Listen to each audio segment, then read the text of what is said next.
하나님의 말씀을 보겠습니다. 구약 성경입니다. 사무엘상 말씀입니다. 449페이지에 있습니다. 구약 성경 449페이지 사무엘상 24장입니다.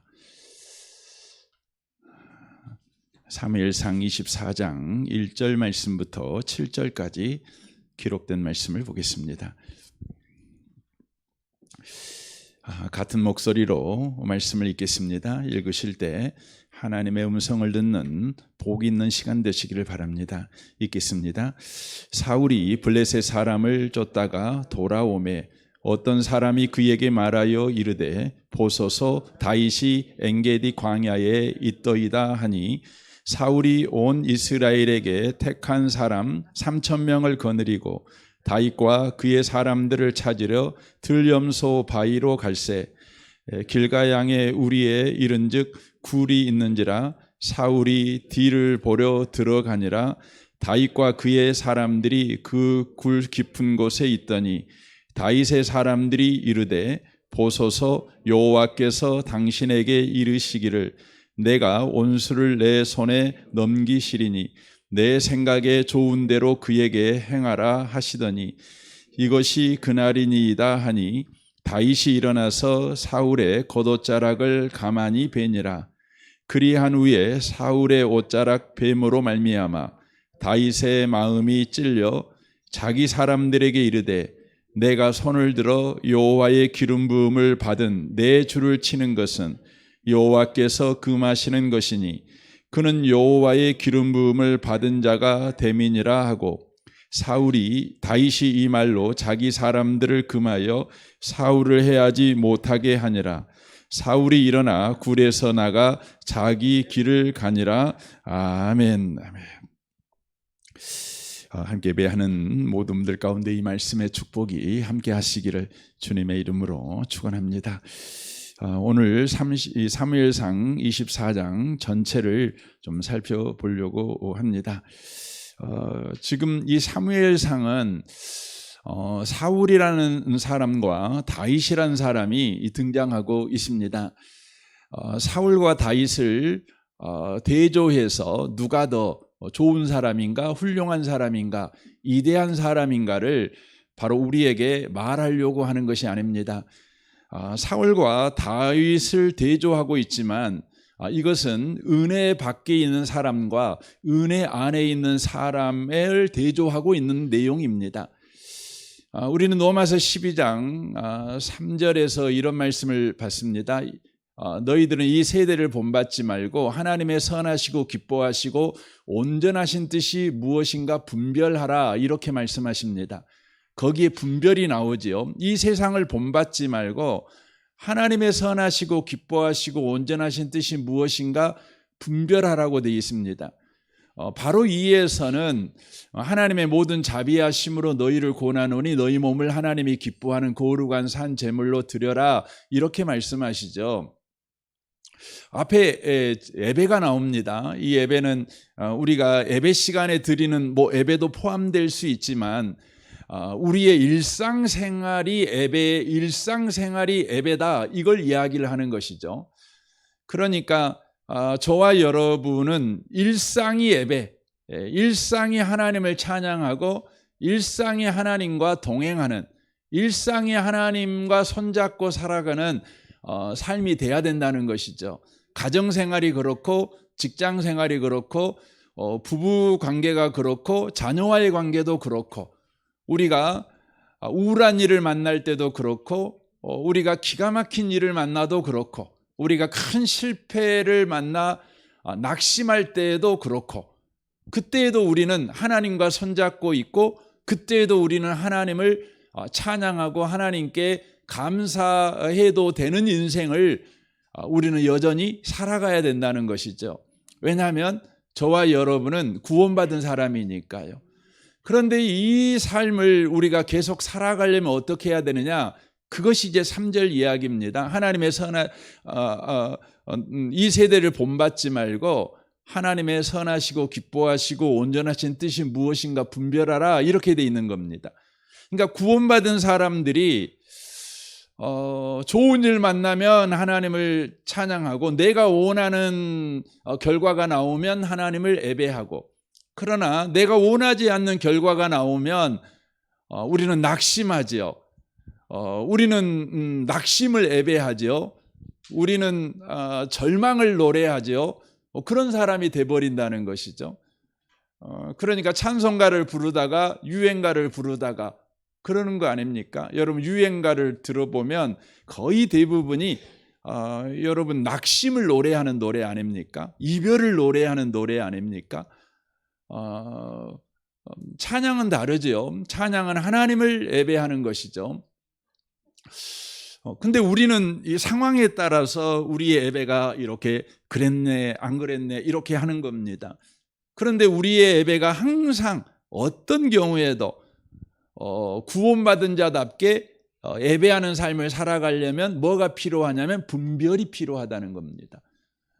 거기서 많은 분들은 이 세대를 본받지 말고, 그러니까 이 세대를 본받지 않으려고만 합니다. 그리고 하나님의 선하시고 기뻐하신 뜻이 무엇인가 이걸 이렇게 분별하는 데 초점이 맞춰져 있는데, 그 본문이 이야기하는 건 무슨 분별을 이야기하냐면 바로 예수 믿은 사람과 예수 안 믿는 사람의 인생이 무엇이 다른가를 분별하라는 이야기입니다.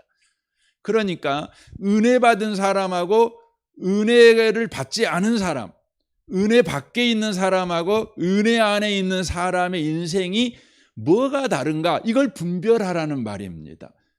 이 분별이 있는 사람은 바로 어떤 경우를 만나도 바로 자기의 몸을 하나님이 기뻐하는 산 제물로 드리는 바로 삶을 살아낼 수 있다는 것이죠. 그러나 이 분별이 없는 사람들은 자신의 상황에 따라서 형편에 따라서 예배 드렸다가 안 드렸다가 업다운이 되는 인생을 바로 여전히 살아가는 것입니다.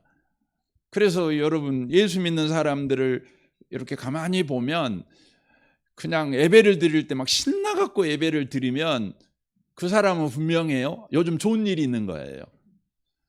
근데 예배 드릴 때 보면 코 빠져갖고 예배 안 드려요. 그냥 예배 자리에 앉아 있을 뿐이지 예배는 안 드려요. 그 사람은 어떤 사람이냐면 요즘 힘든 일이 있는 사람이죠. 그래서 꼭 그 온도계 같아요. 여러분 온도계는 날씨가 추우면 그냥 영하로 떨어지고 날씨가 뜨거워지면 영상으로 확 올라가고 그러잖아요. 그러니까 온도계라고 하는 걸 보고 있으면 지금 형편이 어떤지 날씨가 어떤지 이게 보이는 것이잖아요. 여러분 신앙인은 온도계처럼 신앙생활을 해서는 안 됩니다. 신앙생활은 온도 조절계처럼 신앙생활을 해야 되는 거죠. 여러분 집에는 온도 조절계가 있잖아요. 그래가지고 날씨가 추우면 여러분 집은 추워지지 않습니다.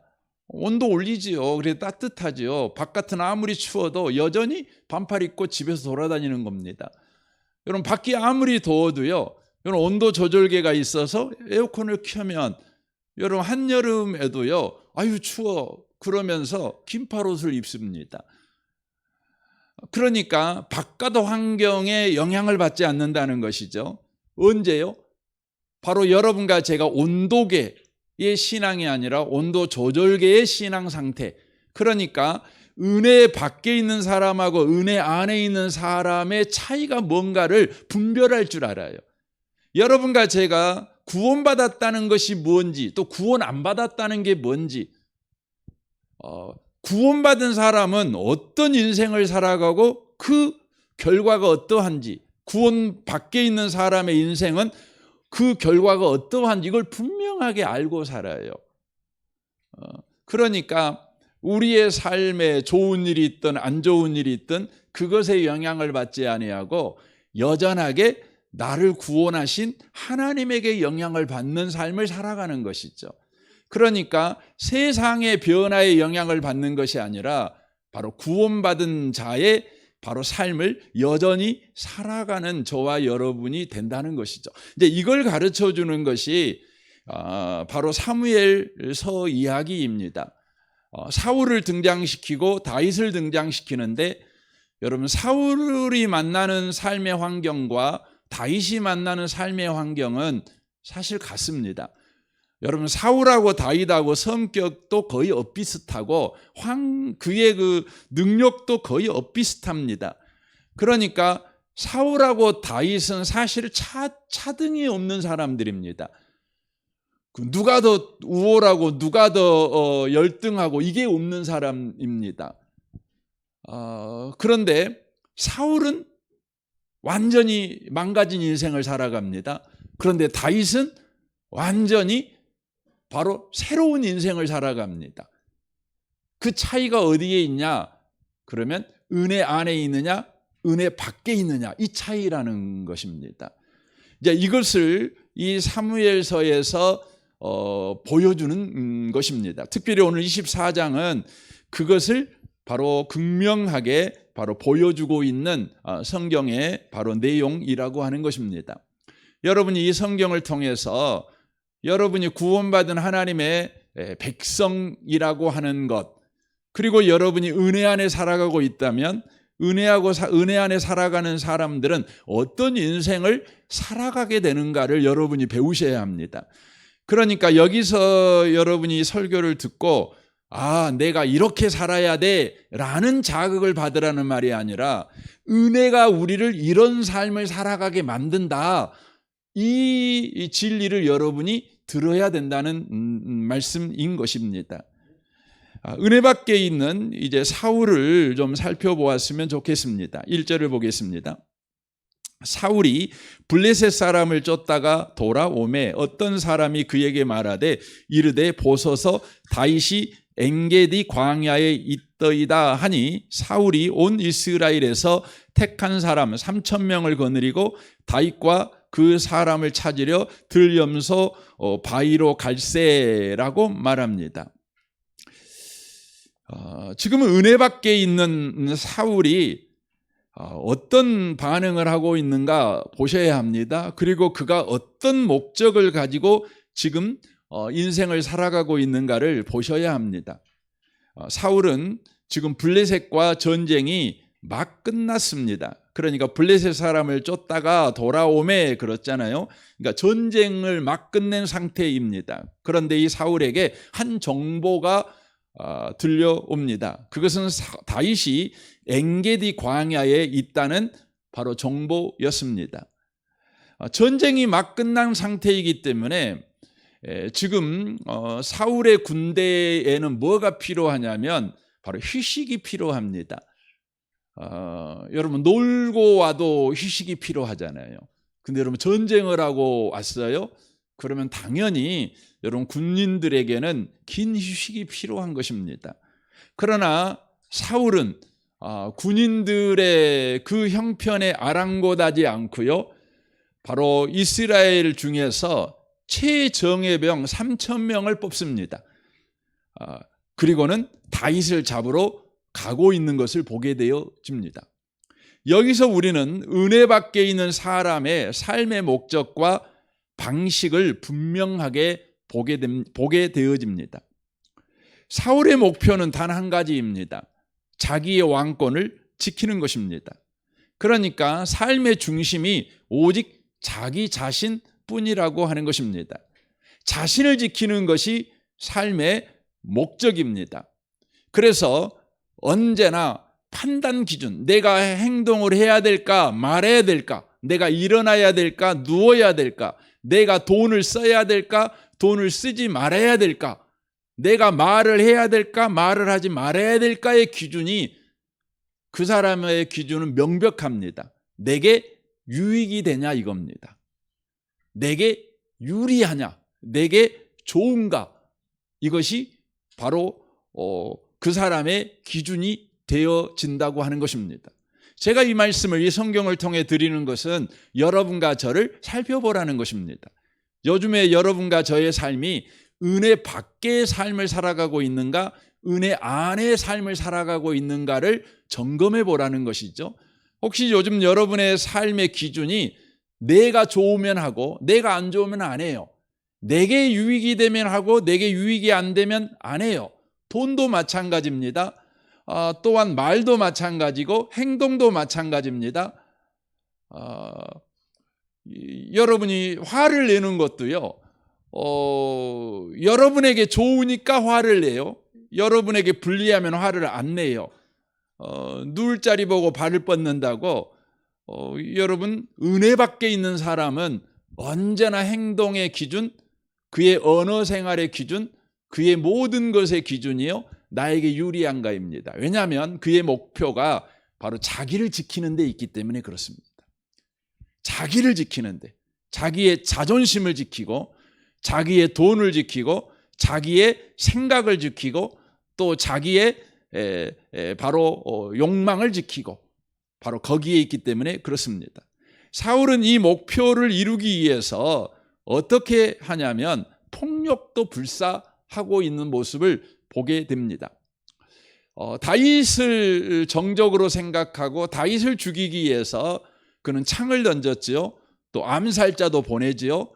제사장 85명도 학살하는 만행을 저질렀는데 오늘을 보니까 군대를 바로 동원하고 있다고 하는 것입니다.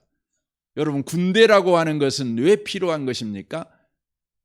여러분, 국민을 지키기 위해서 군대가 필요한 것이죠. 나라를 지키기 위해서 군대가 필요한 것입니다. 자기의 사적 바로 계획을 위해서 혹은 자기 자신을 지키기 위해서 군대를 바로 동원한다. 여러분, 그게 뭐예요? 요즘 우리나라에서 많이 듣고 있는 용어 아닙니까? 그게 여러분 국가 반란죄인 겁니다. 그게 반역죄인 것이죠. 여러분, 아무리 대통령이라고 할지라도 자기를 위해서 군대를 동원해요. 그건 반역죄입니다. 여러분, 군대는 오직요, 국가를 지키고 국민을 지키고 국민의 바로 재산과 생명을 지키는 일에만 군대가 바로 동원된다고 하는 것이죠. 그러나 사울은 자기의 목적을 위해서 바로 군대를 동원하는 일에 주저하고 있지 않다는 것을 알 수가 있다고 하는 것입니다. 이것은 사울만 그런 것이 아닙니다. 은혜 밖에 있는 사람의 방식은 언제나 인류 역사 내내 똑같았습니다. 그들은 자기의 목적을 위해서 바로 힘으로 현상을 통제하려고 합니다. 요즘 현상 변경 이런 단어를 여러분 듣지 않습니까? 그러는 것이죠.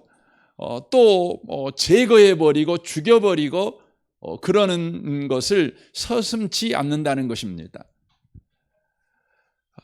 사울은 지금 은혜 밖에 있는 사람이라 이렇게 폭력을 동원하고 있습니다. 자신의 권력을 동원하고 있습니다.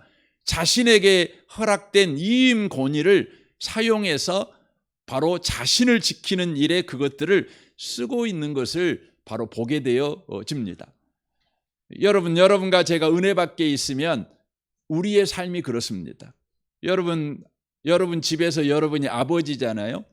여러분, 아버지는 이임권위입니다. 온전한 아버지는 하나님 아닙니까? 하나님께서 여러분 가정의 진짜 아버지시죠. 그러나 하나님께서 각 가정에 육신의 아버지를 세웠어요. 그리고 그들에게요, 하나님의 권위를 위임해 주셨어요. 그래서 여러분, 이 세상의 모든 아버지들은 위임권이라는 걸 꼭 놓치지 않으셨으면 좋겠어요. 여러분이 여러분 자녀를 낳았다 그래갖고 여러분은 바로 1차 아버지라고 생각하시면 안 돼요. 여러분이 바로 온인되는 아버지라고 생각하시면 안 돼요. 여러분, 이임권이에요. 그러나 이임권위를 가진 아버지들이요, 은혜 밖에 있으면 어떻게 해요? 자기 자존심을 지키고 자기의 권위를 지키기 위해서 그 이임권위를요 바로 씁니다. 여러분, 아버지의 권위는요 누구를 위해 쓰라는 거예요? 자녀를 지키고 자녀를 하나님의 사람으로 만들기 위해서 써야 되는 거예요. 자기를 지키기 위해서 쓰면 안 돼요. 어머니라는 권위도 마찬가지죠. 여러분, 어머니의 권위는 다 위임권위입니다. 여러분이 자녀를 뼈 빠지게 수고해서 낳았기 때문에 여러분에게 바로 자녀를 낳았다는 수고로 여러분이 어머니라는 권위를 획득한 게 아니에요. 어머니라는 권위는 하나님께서 여러분에게 선물로 주신 거예요. 은사로 주신 거예요. 여러분, 세상에 결혼한 여자들이요, 아이를 낳기를 원하지만, 엄마가 되기를 원하지만, 여러분, 하나님이 은혜 주시지 않으면 여러분 엄마가 될 수 없어요. 여러분, 엄마가 된 것은요, 하나님의 은혜예요. 은사예요. 유임권위입니다. 그러므로 엄마라는 그 권위를요, 자기를 지키는 데 쓰면 안 돼요. 그러나 은혜 밖에 있으면 여러분 그 권위를요, 자기를 위해 쓰는 겁니다. 자기를 위해 쓰는 겁니다. 여러분, 자녀의 건강을 위해서, 자녀의 마음이 믿음의 마음이 되도록, 그래서 여러분 엄마의 권위를 거기에 써야 되는 거죠. 자기 분풀이 하는데 자기 기분 상하게 한다고, 자기 기분 지킨다고 그런 권위를 쓰면 안 되지요. 여러분, 남편이라는 권위도요, 여러분 유임권위입니다. 아내라는 권위도 유임권위입니다. 남편의 권위는 하나님이 왜 주셨어요? 우리 에베소 5장에 나오잖아요. 남편의 역할은요, 예수님을 보여주는 거예요. 아내에게요. 그래서 여러분, 남편의 권위는 오직 예수님을 아내에게 보이는 일을 위해 써야 돼요. 그러나 남편들이요, 남편의 권위를 자기를 편하게 하기 위해서, 자기를 지키기 위해서 쓰시는 분들이 너무 많지요. 왜요? 은혜 밖에 있으니까. 여러분, 아내의 권위도요, 마찬가지입니다. 아내의 권위는 뭐죠? 주님께서 교회가 뭔지를 보여주라고 아내의 권위를 준 거예요. 그래서 아내를 보고 있으면 교회가 예수님에게 어떻게 해야 되는가를 볼 수 있으셔야 돼요. 볼 수 있으셔야 돼요. 그래서 여러분, 남편들이요, 신앙생활을 잘해야 되잖아요. 남편이 예수를 믿고 교회가 되어서 이제 예수님에게 그 신실한 신앙생활을 해야 되잖아요. 그런데 그걸 누구를 통해 배우게 돼요? 아내를 통해 배우게 돼요. 그래서 아내를 통해 그걸 못 배운 남편들은요, 교회를 다녀도요, 여러분, 교회가 예수님에게 하는 걸 못 배워요. 그래서 여러분, 그 남편들이 교회에서 신앙생활을 제대로 하지 못하지요. 성숙한 신앙생활을 못해요. 엉망이 되는 거예요. 저는 우리 은혜복음교회 여러분, 남편 되시는 여러분, 아내 되시는 여러분, 또 아버지가 되시고 어머니가 되신 여러분, 다 은혜 안에 꼭 있으시기를 바랍니다. 은혜 밖에 있으시지 마세요. 그러면 여러분에게 하나님이 허락한 은사와 은혜를요, 모두 다 자기를 위해서 바로 쓰게 돼 있다는 것을 우리가 놓치시면 안 돼요. 또한 사울은 은혜 밖에 있으니까 어떻게 하냐면 자신의 행동을요, 정당화하기 위해서 하나님을 이용하는 사람이 되고 있다는 것을 알 수가 있습니다. 자신의 행동을 정당화하기 위해서 하나님을 이용해 먹어요. 하나님을 이용해요. 그러나 다윗은 완전히 달랐습니다. 여기 보시면 이제 3절을 보십시오. 길가 양에 우리의 이른즉, 길가 양에 우리의 이른즉 굴이 있는지라 사울이 뒤를 보러 들어가니라 다윗과 그의 사람들이 그 깊은 곳에 있더니라고 돼 있어요. 사울이 뒤를 보러 들어갔다 이렇게 돼 있죠. 거기에 사라고 써져 있죠. 여러분 그 밑에 보시면 그 뭐라고 돼 있죠? 발을 가리러 이렇게 돼 있잖아요. 발을 가리려 이렇게 돼 있죠. 그러니까 뒤를 보러 들어갔다는 의미가 히브리어로는 발을 가리러 들어갔다 이렇게 돼 있어요. 이 부분은 그 두 가지 용도로 이해를 합니다. 그러니까 여러분 뒤를 보러 갔다, 이게 발을 가렸다. 여러분 발을 가리는 경우가 우리가 두 가지 경우에 발을 가립니다. 하나는 여러분 용변을 보기 위해서 바지를 내리면은요, 여러분 발이 가려집니다. 그렇죠? 그래서 이 부분을 용변보로 들어갔다 이렇게 해석을 합니다. 또 하나 경우가 뭐냐면 여러분 이불을 덮으면 발이 가려지잖아요. 그렇지 않아요? 그래서 사울이 잠을 자러 들어갔다 이렇게 해석하기도 합니다. 뭐 두 가지 중에 하나만 선택을 꼭 해야 되느냐? 그렇지는 않습니다. 여러분이 어느 것 선택하든지 그 부분에 대해서 그것은 틀렸어 이렇게 말할 수는 없습니다. 어쨌든 사울이 용변을 보러 들어갔든 그가 잠을 잠시 자러 들어갔든 그가 들어가게 되었는데 그 굴 속에 이미 있었던 사람들이 있었습니다. 바로 다윗과 그의 사람들이 그 굴 깊은 곳에 있었습니다. 더 깊은 곳에 있었죠. 사울은 밝은 데 있다가 어두운 데 들어가니 아무것도 안 보였죠. 그러나 어두움 속에 있었던 다윗과 그의 사람들은 바로 사울을 잘 보게 되었습니다. 사울을 죽일 기회가 바로 주어진 것입니다. 그리고 주변 사람들도 그것이 정말 사울을 죽일 하나님이 주신 기회라고 말을 하게 됩니다. 다윗이 볼 때에도 사울을 죽일 기회였고 주변 사람들이 바로 사울을 죽일 기회라고 지금 말을 해주고 있는 것이죠.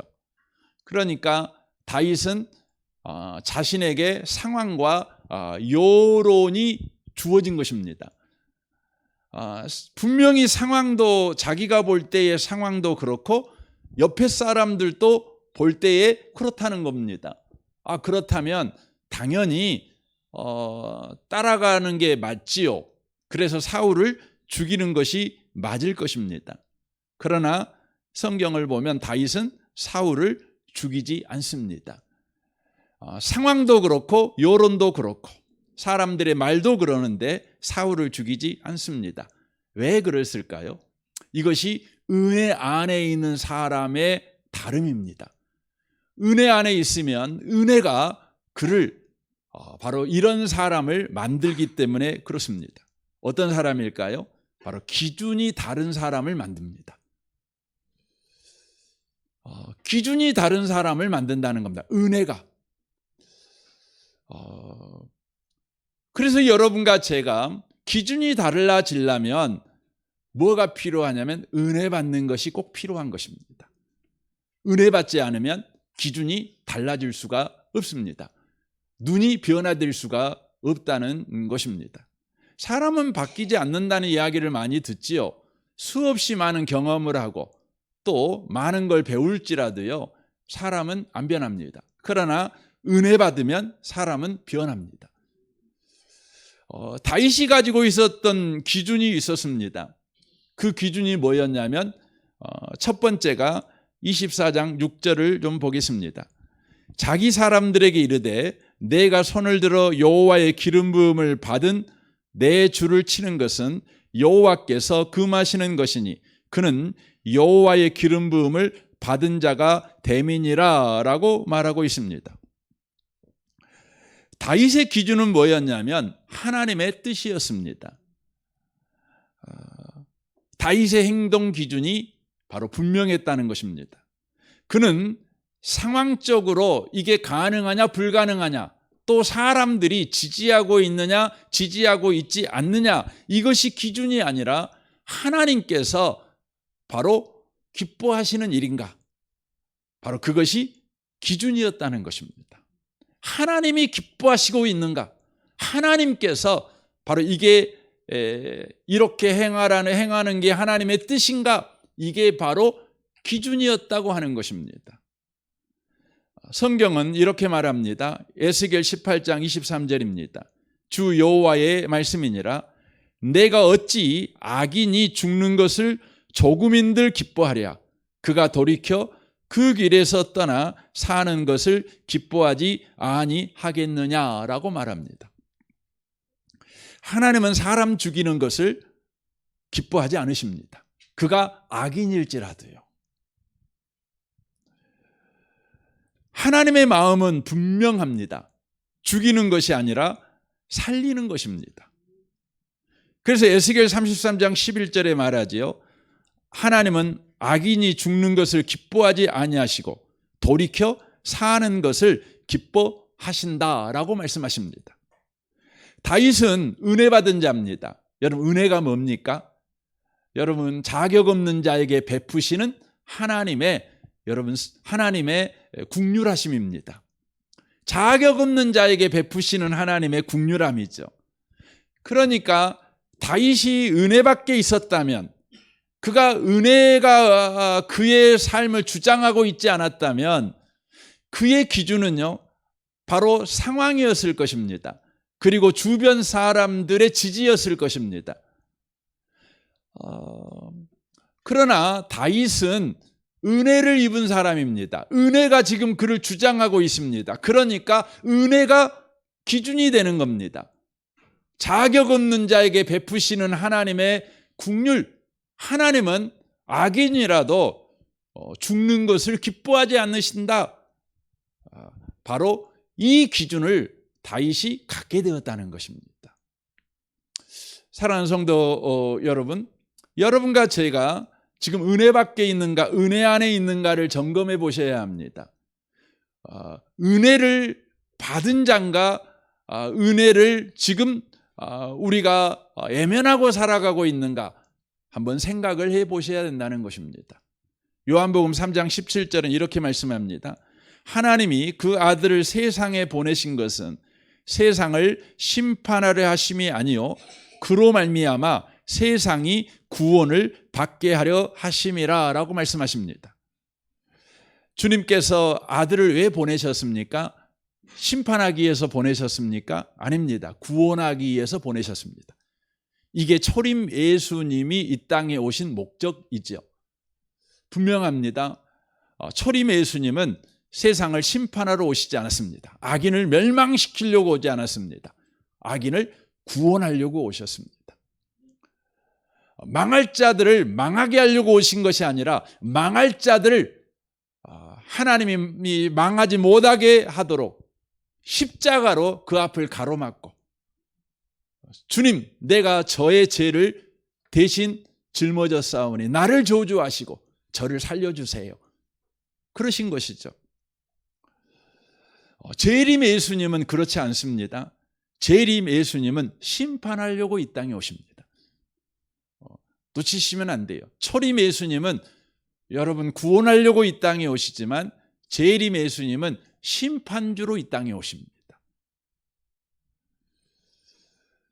누가복음 9장 56절에 초림 예수님께서 오신 이유를 친히 이렇게 말씀합니다. 인자가 온 것은 사람의 생명을 멸하러 온 것이 아니요 구원하려 함이라 라고 말씀합니다. 그래서 다윗이 어떻게 해요? 칼을 내려놓습니다. 그래서 다윗이 어떻게 해요? 사울을 죽여버리면 더 이상 도망 다닐 일이 없잖아요. 그리고 자신이 즉시 왕의 자리에 올라갈 수 있잖아요. 방랑자의 삶을 끝낼 수 있지 않습니까? 고생하는 삶을 끝내버릴 수 있지 않습니까? 그러나 은혜 받은 자, 은혜 안에 속한 자, 은혜가 일하고 있는 사람은요, 바로 은혜라는 기준, 하나님이 기뻐하는 바로 하나님의 뜻, 그게 기준이 되어서 바로 행동을 한다는 것입니다. 요즘 여러분의 행동은 무엇이 기준이십니까? 여러분의 눈에 보이는 것, 여러분이 판단하는 그 판단이 기준이십니까? 아니면 은혜가 기준이십니까? 생각해 봐야 되는 것입니다. 두 번째, 다윗의 기준이 무엇이었습니까? 24장 12절을 좀 보겠습니다. 여호와께서는 나와 왕 사이를 판단하사 여호와께서 나를 위하여 왕으로 보복하시려니와 내 손으로는 왕을 해하지 않겠나이다 라고 지금 말하고 있습니다. 무슨 말입니까? 바로 보복은 또 심판은 하나님께 맡긴다. 이 기준을 바로 다윗은 가지고 있었다고 하는 것입니다. 다윗은 나는 심판자가 되지 않을 것이다. 오직 심판을 하시는 하나님이시다. 이렇게 지금 믿음의 선포를 하고 있다는 것입니다. 이것이 다윗의 기준이었다는 것이죠. 다윗은 하나님의 주권을 인정하는 믿음의 태도, 그것이 바로 기준인 삶을 지금 살아가고 있다는 것입니다.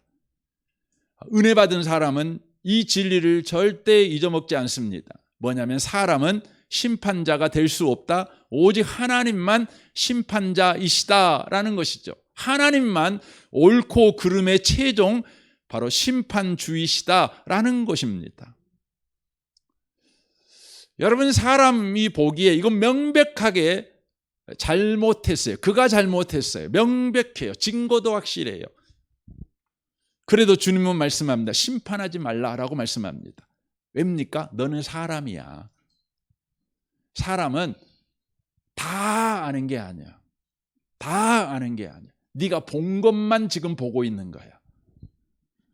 말씀합니다. 그래서 로마서 12장 19절에 말씀합니다. 온수 갚는 것이 내게 있으니 내가 갚으리라 라고 말씀하십니다. 온수 갚는 것은 여러분 하나님께 있습니다. 우리에게 있지 않습니다. 여러분, 은혜 받은 사람은요 이걸 압니다. 그래서 여러분, 은혜를 받았다는 게 뭐죠? 하나님이 나를 보는 기준이 사람들과 달랐다는 것이죠. 사람들은 나를 보면서 너는 범죄자야, 너는 지옥 가야 돼, 너는 망해야 돼, 이렇게 우리를 판단합니다. 너는 성공할 수 있는 사람이 아니야. 너는 행복할 자격이 없어. 너는 웃고 다닐 그런 처지가 아니야. 너는 날마다 울어야 되고 날마다 회개해야 되고 날마다 네 인생에 대해서 절망해야 돼. 이렇게 우리에게 말합니다. 그러나 하나님은 우리에게 와서 말하는 것이죠.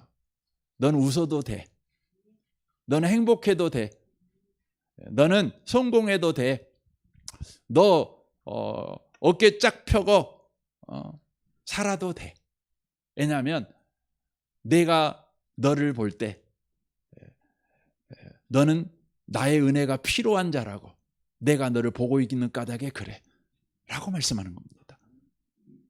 주님은 우리를 보실 때마다 뭐라고 판단하신다고요? 내 은혜가 필요한 자야, 이렇게 말씀하신다는 것이죠. 그러므로 우리는 사람을 함부로 심판해서는 안 되는 것입니다. 그를 하나님께 맡기는 것이죠. 맡기는 것이죠. 여러분, 이 기독교 이 정신, 이 정신이 세상에 들어가서 세상 사람들도 이렇게 하고 있습니다. 여러분, 법적으로요, 그 사형제도를 폐지하는 국가들이 늘어나고 있죠. 이 부분에 대해서 어떤 나라는 성경적으로 사형제도는 폐지하면 안 돼, 이렇게 말하는 사람이 있고, 어떤 사람은 성경적으로 사형제도를 폐지해야 돼, 이렇게 말하는 주장하는 사람도 있지요.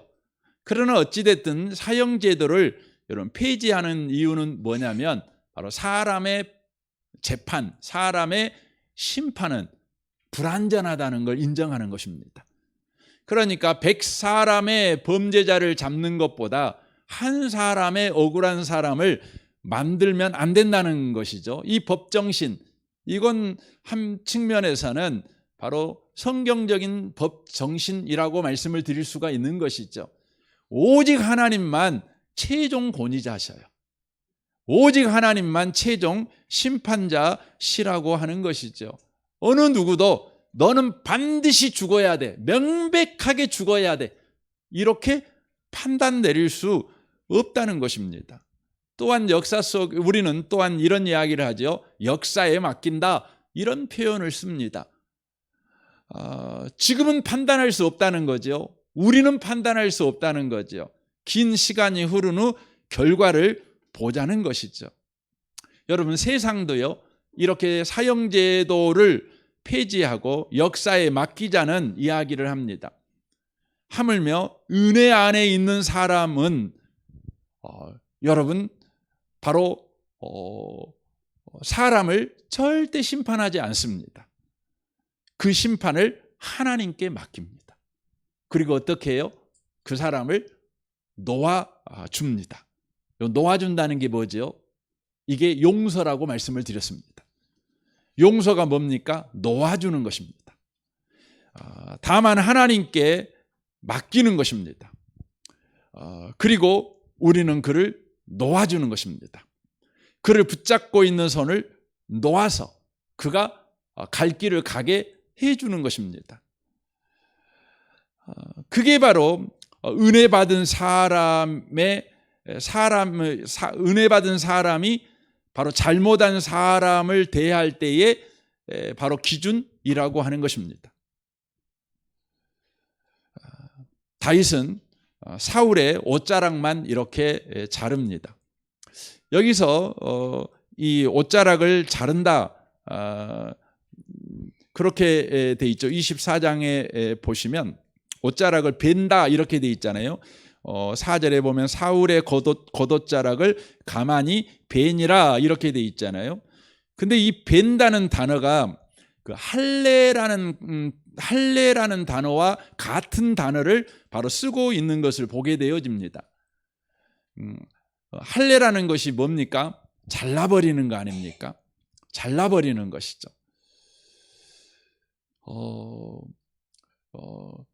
그의 바로 육신의 바로 그 소욕을 잘라버리는 것입니다. 그의 육신의 힘을 잘라버리는 것입니다. 이것을 우리가 영적으로 보면 악함을 그냥 잘라버리는 것입니다. 이걸 이제 우리 쪽으로 해서 보면 그냥 용서해줘 버리는 것이죠.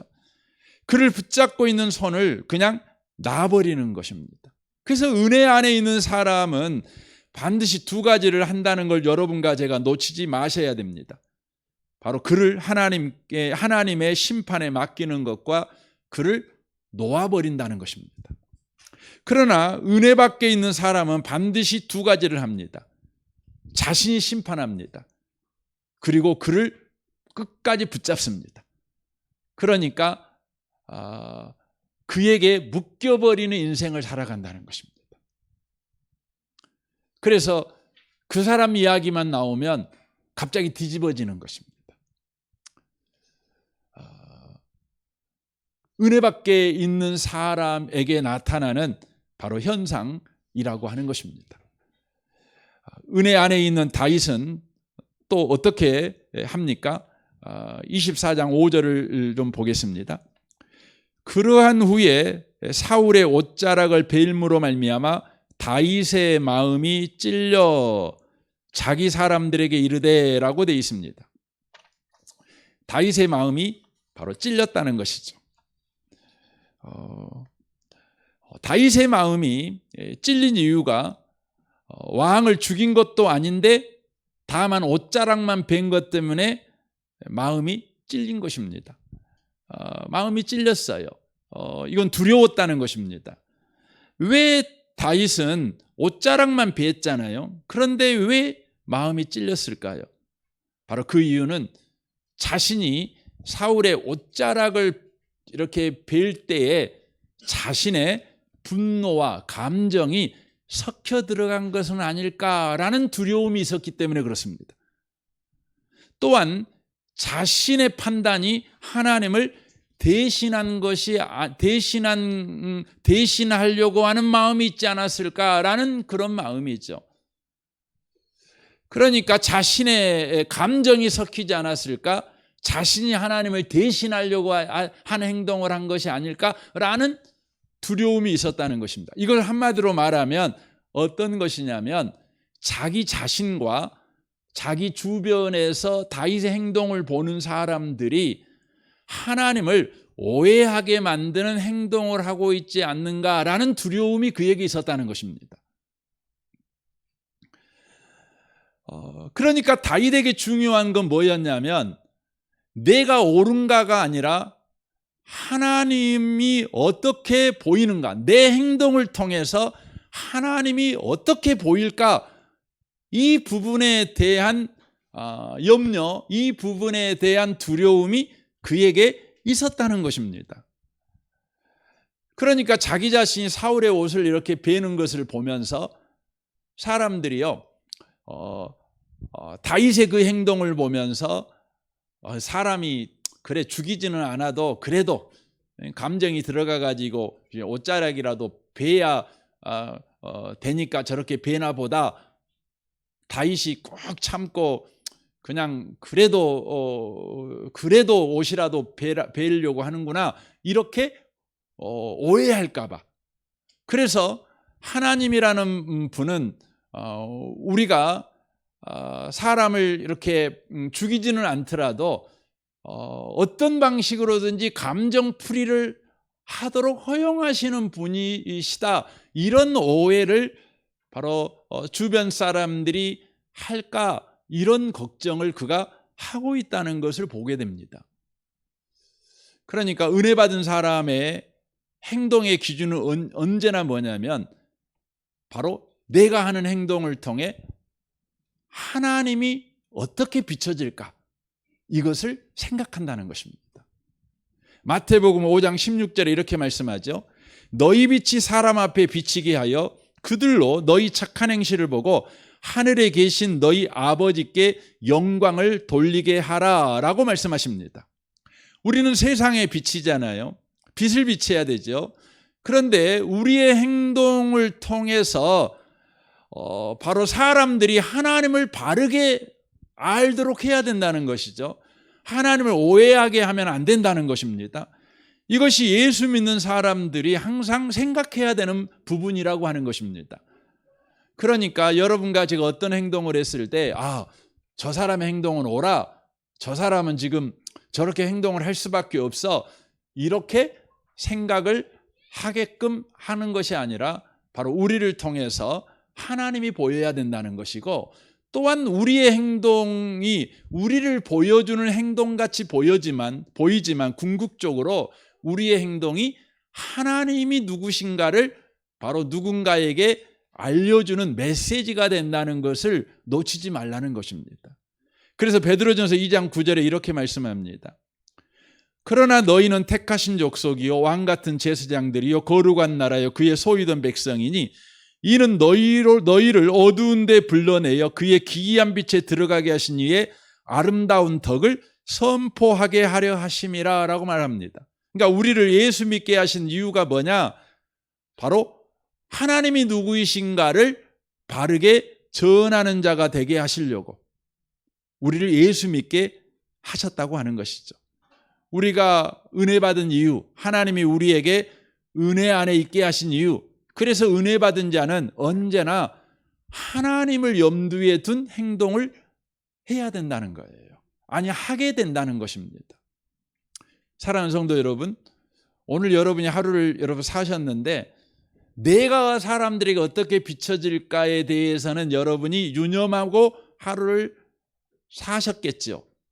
그러나 여러분이요, 은혜 안에 있는 사람이라면 하나님을 사람들이 어떻게 나를 통해서 이해했을까, 이걸 생각한다는 겁니다. 여러분의 삶에 은혜가 충만하셔서 하나님을 오해되게 하는 인생을 여러분이 사시지 않고 하나님을 바르게 소개하는 인생을 저와 여러분이 꼭 사셨으면 좋겠습니다. 이 부분이 항상 생각이 되는 것입니다.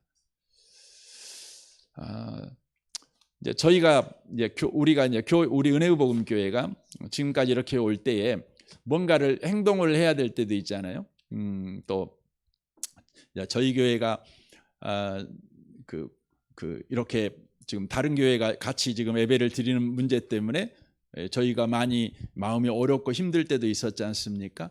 그런데 그때에 우리 교회가 어떻게 해야 되는가, 이 기준을 세울 때에 어떤 기준을 가지고 행동을 했었냐면 바로 가장 먼저가 안 믿는 사람들이 어떻게 볼까, 이거였어요. 안 믿는 사람들이. 그러니까 여러분, 그 안 믿는 사람들은 옳고 그름을 보는 것이 아니죠. 교회와 교회가 이렇게 다투고 있으면 하나님 믿는다는 사람들끼리 싸움 안에 이렇게 보겠죠. 뭐 그 이상 생각을 하지 않는 거죠. 그러니까 하나님에 대해서 결국은 오해하게 하는 거죠. 그래서 제일 중요한 것이 우리는요, 하나님이 욕먹으면 안 돼요. 안 믿는 사람들에게 하나님에 대해서 오해하는 행동을 하면 안 돼요. 두 번째 우리가 기준을 잡았던 것이 뭐였냐면, 우리 어린아이들이 봤을 때에 바로 실망스러운 행동을 하면 안 된다는 거예요. 그러니까 여러분, 어린아이들이 기준을 가지고 이렇게 행동하는 것이 아니라, 아이고 그 예수 믿는 사람들이, 예수 믿는 어른들이 뭐 싸움 안에 이렇게밖에 안 보는 거죠. 그 어린아이들한테 니들이 똑바로 봐야지, 니들이 이 전후 사정을 잘 봐야지, 분별력 있게 봐야지, 이렇게 요구할 수는 없어요. 보는 대로 보는 거죠. 그래서 우리는 어린아이들한테요, 하나님에 대해서 여러분 애곡하게 행동하면 안 돼요. 어린아이들한테 여러분 하나님이 어떤 분이신가, 우리의 행동을 통해서 아이들한테 메시지를 주거든요. 그러므로 우리는요, 이 부분을 놓치시면 안 돼요. 우리가 세 번째로 기준을 잡았던 것이 뭐였냐면요, 믿는 사람이었어요. 믿는 사람들끼리. 우리가 믿는 사람이잖아요. 은혜 받은 사람이잖아요. 그러니까 은혜 받은 사람은 은혜 받은 사람답게 행동해야 된다는 것이죠. 이 밤에 오신 복 있는 성도 여러분, 사울은 은혜 밖에 있으니까요, 사울은 참 괜찮은 사람입니다. 근데 은혜 밖에 있으니까 그냥 자연인처럼 행동하는 것입니다.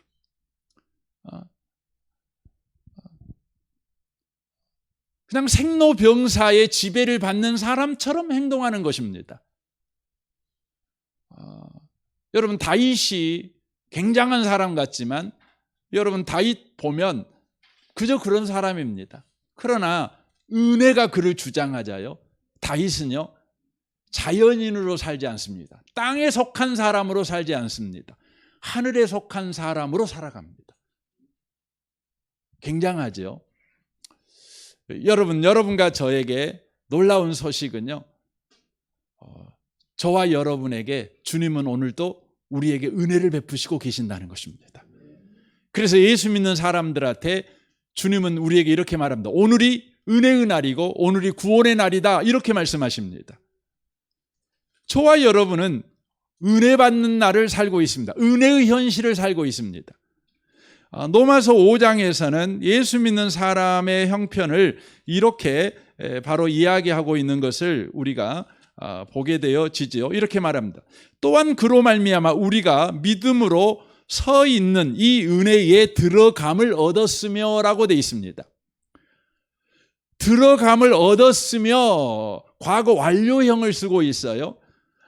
과거 완료형이라는 말은 뭐냐면 과거의 어느 시점부터 계속적으로라는 의미입니다. 과거의 어느 시점으로부터 계속적으로.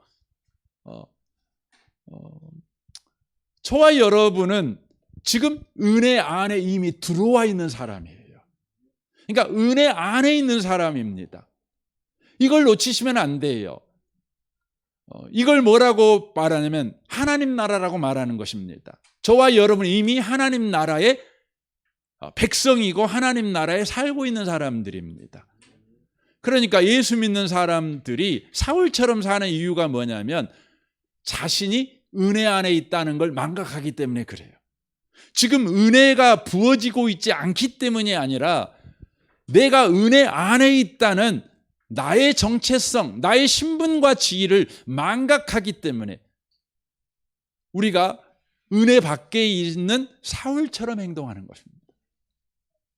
이 밤에 오신 복 있는 성도 여러분, 여러분에게 분별력이 있으시길 바랍니다. 하나님의 선하시고 기뻐하시고 온전하신 뜻이 무엇인가? 바로 예수 밖에 있는 사람과 예수 안에 있는 사람의 차이가 뭔가를 분별하셔야 합니다. 은혜 밖에 있는 사람과 은혜 안에 있는 사람이 뭐가 다른가? 목적이 뭐가 다르고 삶의 태도가 삶의 방식이 뭐가 다른가? 이걸 여러분이 분별하셔야 됩니다. 그러면 저와 여러분이요, 이제 은혜 안에 있었던 다윗처럼 반응하게 될 것입니다. 여러분 때문에 많은 사람들이 살아나길 바랍니다. 여러분 때문에 죽을 사람들이 꼭 살기를 바랍니다. 여러분 때문에 욕 먹을 사람들이요, 욕 안 먹었으면 좋겠고요. 여러분 때문에 기 죽을 사람들이요, 기 안 죽었으면 좋겠습니다. 여러분 때문에 오늘 또 죄인처럼 고개 푹 숙이고 살아야 될 사람들이요, 이제 고개 들고요, 그렇게 행복하게 살았으면 좋겠습니다. 은혜 안에 있는 사람처럼. 아니, 은혜 안에 여러분이 들어와 있으니 은혜 안에 있었던 다윗이 사울을 대하듯 저와 여러분도 누군가를 그렇게 대하시는 은혜가 있으시기를 주님의 이름으로 축원합니다. 아멘. 우리 같이 이 시간 기도하겠습니다.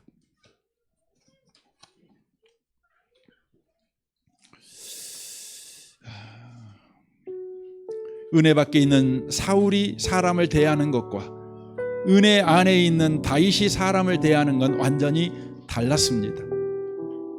우리에게 복된 소식이 있는데 우리는 이미 은혜 안에 들어와 살고 있는 사람들입니다. 그 은혜는 영원토록 우리를 떠나지 않습니다.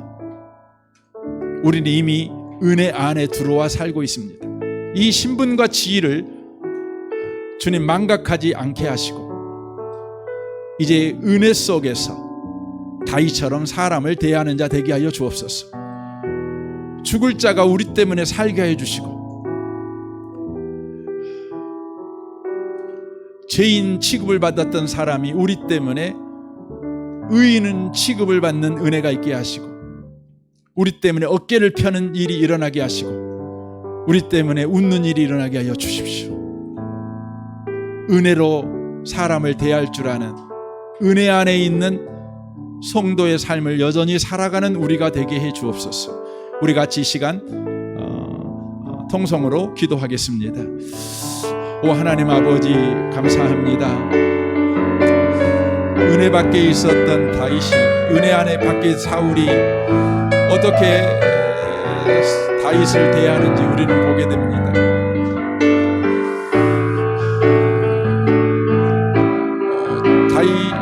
다윗은 사울에게 악을 행하지 않았습니다. 그럼에도 불구하고 은혜 밖에 있으니 다윗을 원수로 취급했습니다. 원수로 여겼습니다. 창을 던졌습니다. 암살자를 보냈습니다. 군대를 동원했습니다. 그러나 은혜 안에 있는 다윗은 창을 던지는 사울을 죽이지 않았습니다. 자기를 죽이기 위해서 군대를 동원한 자를 향하여 은혜를 베풀었습니다. 주님, 우리가 은혜 안에 있음을 알게 하여 주옵소서. 오 주님, 알게 하옵소서. 역사하시옵소서. 하나님 아버지, 은혜 밖에 있었던 사울은 다윗이 사울에게 선을 베풀었고 그 어떤 악도 행하지 않았음에도 불구하고 다윗을 원수로 대했습니다. 창을 던졌고 암살자를 보냈고 군대를 동원하여 그렇게 추격하여 죽이려고 했습니다. 은혜 밖에 있으면 괜히 사람이 밉고 오해하여 작은 행동도 크게 보고 그를 죽이려고 달려듭니다. 그러나 은혜 안에 있었던 다윗은 자기를 향해 창을 던지고 군대를 동원하는 사울을 죽이지 않았습니다. 살려주었습니다. 그가 회개할 기회를 그에게 주었습니다. 하나님 앞에 돌아올 길을 열어준 것입니다. 주님, 우리도 다윗처럼 하나님의 은혜 안에 있는 사람들입니다. 예수 그리스도로 말미암아 우리에게 허락된 은혜는 지금으로부터 영원토록 우리를 떠나지 않습니다. 우리는 그런 신분과 지위를 가지고 있습니다. 주여, 우리가 은혜 안에 있는 이 신분과 지위를 망각하지 아니하고 사람에 대하여 은혜 안에 있는 사람이 사람을 대하듯 그렇게 우리가 사람을 대하는 우리가 되도록 축복하여 주옵소서. 우리 때문에 죽을 자가 살게 해 주십시오.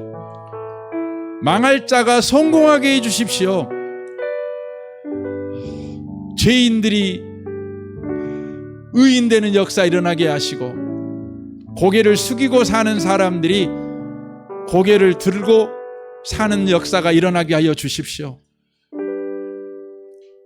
은혜 받은 자가 사람을 대하는 그 은혜를 우리도 누리며 살아가는 자가 되도록 주여, 우리가 은혜 안에 있다는 것을 계속해서 자각하고 깨닫도록 성령으로 우리를 충만케 해 주옵소서.